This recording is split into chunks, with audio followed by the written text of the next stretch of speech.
श्री महाप्रज्ञ गुरवे नमः। जिसके सांसों में रहता है शाश्वत शांति का स्पंदन, उस महाप्रज्ञ को वंदन, उस महाप्रज्ञ को वंदन। सत्य अहिंसा अनेकांत को अर्पित जिसका तन मन, उस महाप्रज्ञ को वंदन, उस महाप्रज्ञ को वंदन। जिसके सांसों में रहता है शाश्वत शांति का स्पंदन, उस महाप्रज्ञ को वंदन, उस महाप्रज्ञ को वंदन।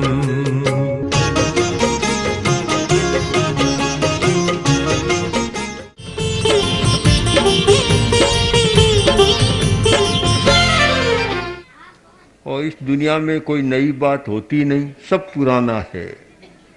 समय का चक्र ऐसा चलता है, आज का नया 10 वर्ष बाद पुराना, और 10 वर्ष बाद जो पुराना हुआ 100 वर्ष बाद फिर वह नया हो जाएगा। पुराना नया। एक समय था कि यहाँ की किसान महिलाएं जो कपड़ा पहनती थी, घाघरा पहनती थी, फैशन बदली और कुछ परिवर्तन आया। अब देखते हैं पश्चिम के लोग उस घाघरे को पहनना बहुत ज़्यादा पसंद करते। नया पुराना क्या, एक बदलता रहता है। समय का चक्र ऐसा है, कभी हम कुछ पुराना मान लेते हैं, कभी नया मान लेते हैं। तो मैं जो आपको बात बता रहा हूँ नई भी हो सकती है और बहुत पुरानी है। नई नहीं है, बहुत पुरानी है। नई इसलिए कि हम लोग इन 2 आँखों से काम लेते हैं और हमेशा दूसरे को देखते। आँख का काम है अपने आप को नहीं देख सकती, वह दूसरे को देखती है। और दूसरे को देखने के कारण हमारी आदत ऐसी बन गई कि हर बात में दूसरे को देखना, अपने आप को देखना आदमी भूल गया। क्योंकि अपने आप को देखने का कोई साधन नहीं रहा। कोई तीसरी आंख तो सबकी खुलती नहीं जो अपने आप को देख सके। जिसकी तीसरी आंख खुल जाए तब तो वह अपने आप को देख सकता है। हमारे यहाँ एक आंख और होती है, तीसरी आंख, सबको खुलती नहीं है, बहुत कम लोगों की खुलती है। वे तो अपने आप को देख सकते हैं पर वह सबको होती नहीं। और इन 2 आँखों से हम अपने आप को देख नहीं सकते। और जब अपने आप को नहीं देखते हैं तो समस्या दुख पैदा होते हैं। समस्या का मूल कारण है केवल दूसरे को देखना। देखेंगे कि ये बहुत बड़ा धनी आदमी है, इसके पास इतना बड़ा मकान है, इतना है, कारें हैं, तो हीन भावना पैदा हो जाती है। दूसरे के बड़े को देखा, इसका मतलब देखने वाले में हीन भावना पैदा हो गई। और कभी छोटे को देखा कि इसके पास कुछ भी नहीं है, मेरे पास तो इसे बहुत ज़्यादा है, तो अहंकार की भावना पैदा हो जाती है। सारा चक्र हमारा सामाजिक जीवन का हीन भावना और अहंकार की भावना के बीच में झूल रहा है। कभी तो हीन भावना पैदा हो जाती है। जिन लोगों को जाति से नीचा माना गया उनमें इतनी हीन भावना पैदा हो गई कि आज ऊपर उठाएं तो भी उनको दिक्कत होती है। हीन भावना को तोड़ना मुश्किल हो गया। कुछ लोगों में इतनी अहंकार की भावना हो गई कि उनके सामने भी समस्या है कि अहंकार इस दुनिया में चलता नहीं है और अहंकार का चक्र टूटता नहीं है, तो वे दुख पा रहे हैं। कभी सत्ता के शीर्ष पर होता है, अहंकार काफ़ी पल जाता है, और जब नीचे उतरता है तो हीन भावना भी आ जाती है। अब सारी दुनिया का अध्ययन करें, यह हीन भावना, इंफीरियोरिटी कॉम्प्लेक्स, अहंकार की भावना, सुपीरियोरिटी कॉम्प्लेक्स, ये 2 भावनाएं जिनका मनोविज्ञान ने बहुत वर्णन किया और धर्म का मूल भी यहीं से चलता है। अगर हम ठीक इनको संतुलन करना जाने तो एक अच्छा जीवन जिया जा सकता है। संतुलन का सूत्र है महावीर की वाणी में, आय तुले पयासु, सबको अपने आप के समान समझो, अपने समान, अपने जैसा, जैसा मैं हूं वैसा ही दूसरा है। और यहाँ तक कि जैसा मैं हूं, एक चींटी भी में भी वैसी ही आत्मा है और हाथी में भी वैसी ही आत्मा है। समानता की आंख ये तीसरी आंख है। जब यह समानता की आंख खुलती है तो आदमी सच्चाई को देख सकता है। अन्यथा कभी कभी छोटे छोटों में भी अहंकार आ जाता है। कहा जाता है दो चींटियां जा रही थी, दो चींटियां साथ में थी, सामने से हाथी आ रहा था। एक चींटी बोली कि देखो हाथी आ रहा है, दूसरी ने कहा मैंने देख लिया। वे फिर बोली आज मन में आता है कि हाथी से हम लड़ाई करें, हाथी से लड़ें। दूसरी चींटी अहंकार की भाषा में बोली कि बोली बात करती हो, वह अकेला और हम दो हैं, हमारे साथ वह कैसे कर पाएगा लड़ाई। अहंकार की भावना आ जाती है। सारा जीवन का चक्र ऐसा चल रहा है। हम इसे समझने का प्रयत्न करें, अपने आप को समझने का प्रयत्न करें, अपने आप को देखने का प्रयत्न करें कि मैं कौन हूँ। जब आदमी अपने आप को देखने का प्रयत्न करता है और आत्मा के निकट जाता है, ये दोनों आंखें काम करना बंद कर देती है। इनसे तो बस काम चलाना ही बाकी रहता है और इनका कोई ज़्यादा उपयोग नहीं होता। वास्तव में उपयोग होता है समता की आंख का। उससे आदमी अपने को भी देखता है, दूसरे को भी देखता है। और जब दूसरे को देखता है तो ऐसा लगता है कि ये तो वैसा ही है जैसा मैं हूँ, ये वैसे है जैसा मैं हूँ, और जैसा मैं हूँ वैसे ही ये है। एक आत्मतुला, एक तराजू बन जाता है तोलने के लिए। एक पल्ले पर स्वयं को रख दे, एक दूसरे को रख दे, दोनों पल्ले बराबर। इसकी बहुत जरूरत है। आज दूसरे को देखे बिना और साथ साथ अपने को देखे बिना, दोनों को देखे के बिना क्रूरता नहीं मिटती। जब आदमी अपने आप को नहीं देखता, क्रूरता पनपती है। आत्मतुला के बिना क्रूरता पनपती है। और मैं तो मानता हूं आज की समस्या यह क्रूरता की समस्या है। हम दो शब्दों पर विचार करें, एक आवेश और एक क्रूरता। एक कोई थोड़ा सा अप्रिय शब्द कहा, इतने में तो गुस्सा ग्राफ ऊपर चढ़ जाता है। थोड़ी सी मन के प्रतिकूल बात हो गई, इतने में तो पता नहीं क्या होता है। बड़ों की बात छोड़ दें, छोटों की बात।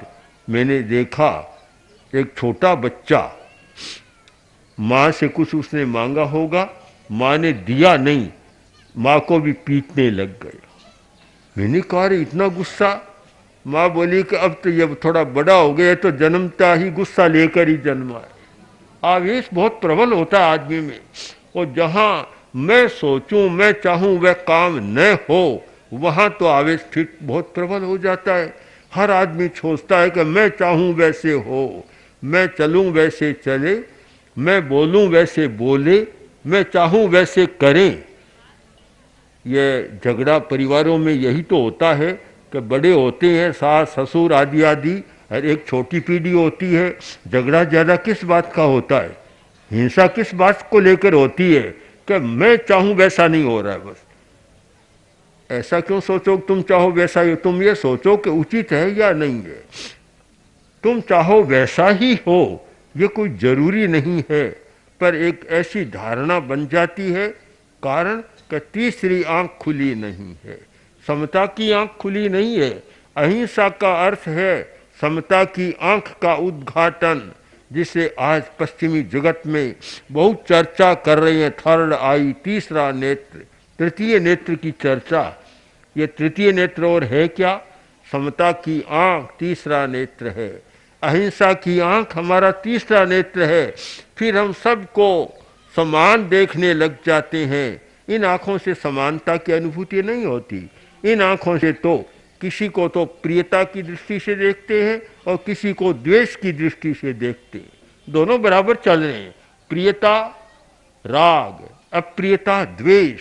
राग और द्वेष, एक व्यक्ति आया वो देखते ही राजी हो जाता है और एक आया सामने आते ही भ्रिकुटी तन जाती है, क्योंकि राग द्वेष चल रहा है।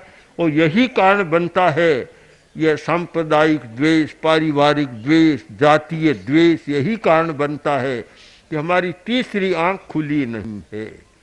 जब तक ये तीसरी आंख नहीं खुलती वास्तव में धर्म भी समझ में नहीं आता।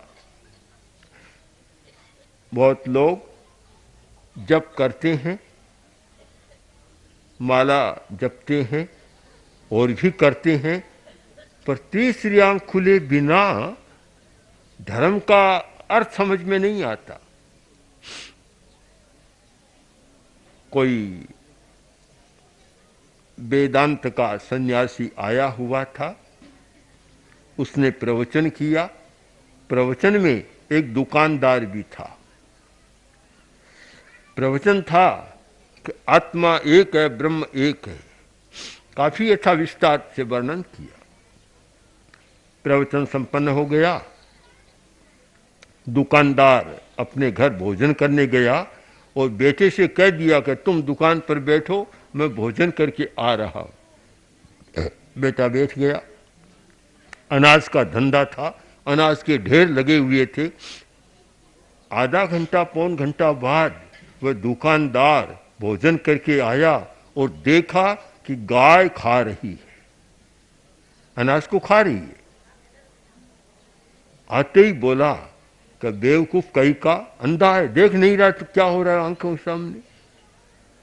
दुकान पर बैठ कर क्या किया तुमने? बोला पिताजी अभी तो हम सुनकर आए थे 1 घंटा पहले कि सब आत्माएं समान है, सब में एक आत्मा है, सब में एक आत्मा है। तो फिर गाय अगर खा जाती है तो क्या फर्क पड़ेगा, कौन सा नुकसान होगा, वह भी तो आत्मा है। हाथ में लाठी ली और एक जमादी होगी, बोला मूर्ख कहीं का, कि धर्म की बात वहां सुनने की बात है, दुकान पर करने की बात।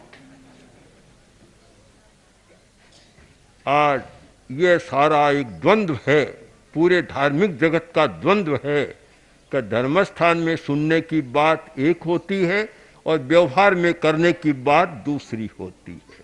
कर्मस्थान में, ऑफिस में, दुकान में, कार्यालय में करने का वही होता है जो कि चलता है, और धर्मस्थान में तो सुनते हैं, अच्छा लगता है कि ऐसा है, पर वह दुकान में उसने कहा होगा शायद कि ऐसे करेगा तो दुकान का तुम्हारा पाठिया उठ जाएगा, गाय खाती रहेगी। यह एक जो बड़ा द्वंद्व हो गया, इसका कारण आदमी अपने आप को देखना भूल गया। अगर अपने आप को देखना नहीं भूलता तो ये द्वंद्व पैदा नहीं होता। हम लोग इस पर ज्यादा बल इसलिए दे रहे हैं कि दूसरों को देखने के साथ साथ आदमी अपने आप को देखना भी सीखे। अपने आप को देखना बहुत जरूरी है, और जिस दिन हमने अपने आप को देखना शुरू कर दिया, आत्मा की बात समझ में आएगी, परमात्मा की बात समझ में आएगी, सच्चाई की बात समझ में आएगी। और जब तक अपने आप को नहीं देखते हैं ये सारी बातें निकम्मी हो जाती है, फिर कुछ होता नहीं है।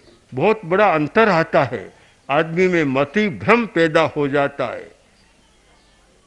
किस समय क्या करना चाहिए,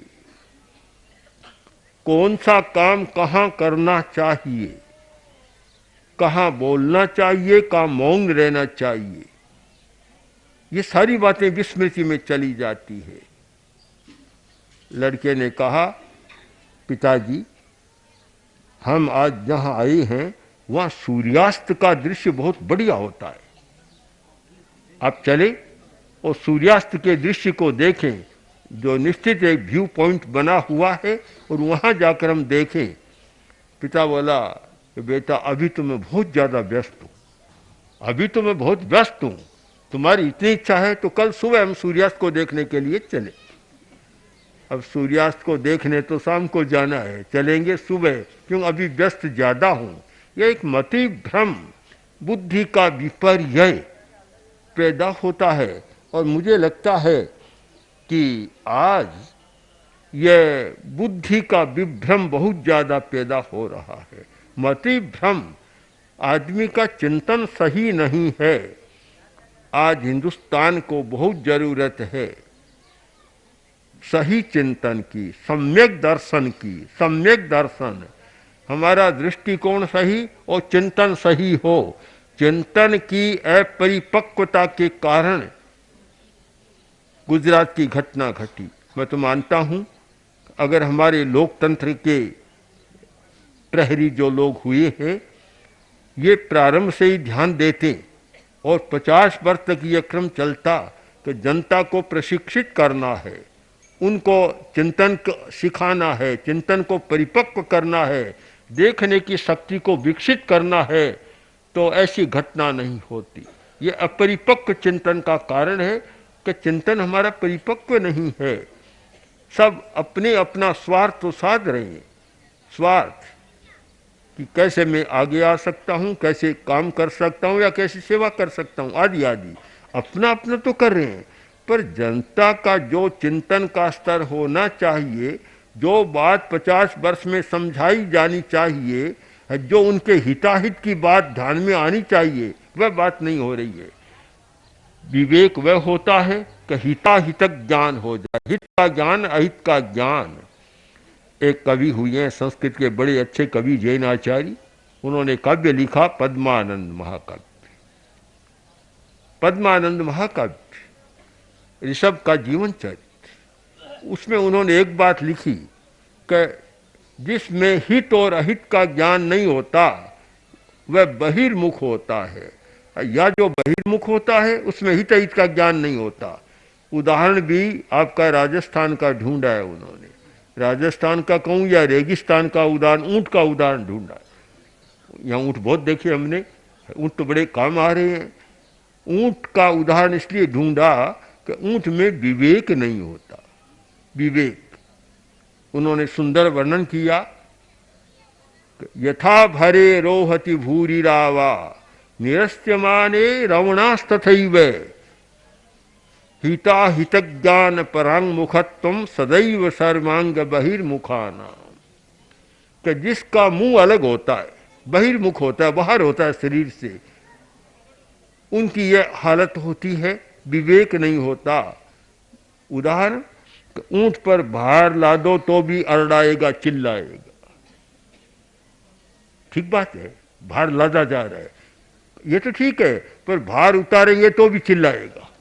अरडाटा दोनों समय करता है ऊंट, भार ला दो तब भी करता है और भार उतारो तब भी करता है।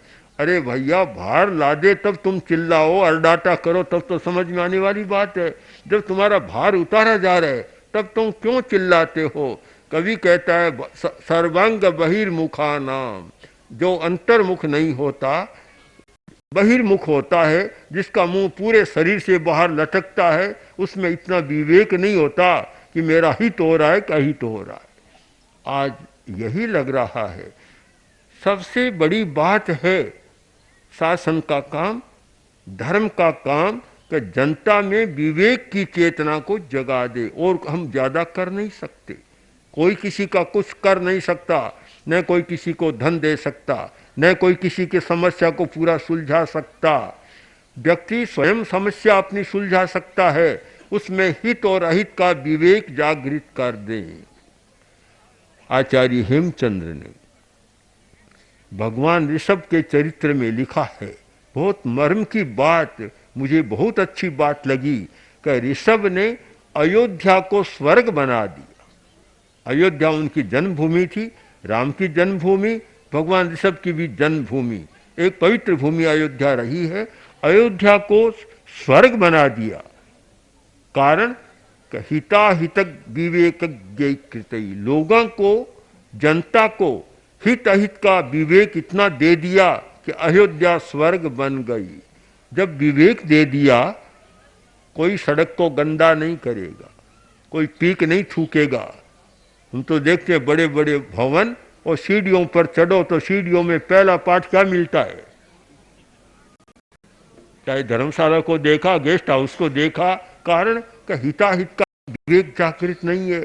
सड़कों पर देखो तो सड़कों पर यही हालत कि सब कूड़ा करकट, ऐसा लगता है कि सड़क ही डालने के लिए है। गलियों को देखो, किसी को देखो, कारण का हिताहित का विवेक जागृत नहीं किया। 50 वर्ष के इतना लंबे समय में अगर यह काम नहीं हो सका तो सचमुच एक चिंतनीय प्रश्न है। और शासन की बात छोड़ दूं, धर्म भी हमारे बहुत चल रहे हैं, चारों तरफ धर्मों की भरमार है। धर्म गुरु भी जनता की वह चेतना को नहीं जगा सके जिस चेतना के आधार पर जनता शांतिमय सह अस्तित्व का जीवन जी सके, जगा नहीं सके। इसका कारण कि धर्माचार्य, धर्म गुरु भी सब बस या तो अपने अनुयायियों की संख्या बढ़ाने में लगे हुए हैं, या अपना वर्चस्व, या अपनी सुख सुविधा। आज की तो बात ही बड़ी विचित्र है कि बहुत सारे ऐसे हमारे धर्म के गुरु हैं कि जिनकी कारों को देखो तो उद्योगपति भी शर्मा जाए। एक एक व्यक्ति के पास 100 रॉयल्स कार, बड़े बड़े किसी आदमी के पास भी नहीं मिलती। और ऐसा ठाट बाट अभी शारदा पीठ के शंकराचार्य का एक वक्तव्य मैंने पढ़ा था, मुझे बहुत अच्छा लगा। उन्होंने कहा कि आज हमारे धर्मगुरुओं की स्थिति का हम बस इतने सुविधा में हो गए कि अब वह रहा नहीं है कुछ। बहुत लंबा था, अच्छा लगा कि आज कोई सोचने वाले सोचें कि धर्मगुरु किस काम में लगे हुए हैं, क्या जनता का भला कर रहे हैं या और कुछ कर रहे हैं। आज तो ऐसा हो गया, 1 घंटा ध्यान का प्रयोग होगा, फीस 5,000 रुपये। हमारे सामने लोग बहुत कहते हैं कि हम लोग फीस नहीं लेते हैं, इसलिए लोगों का आकर्षण कम है। इनका कम रहने दो, कि जब ज़्यादा फीस लेंगे तो आकर्षण बढ़ेगा।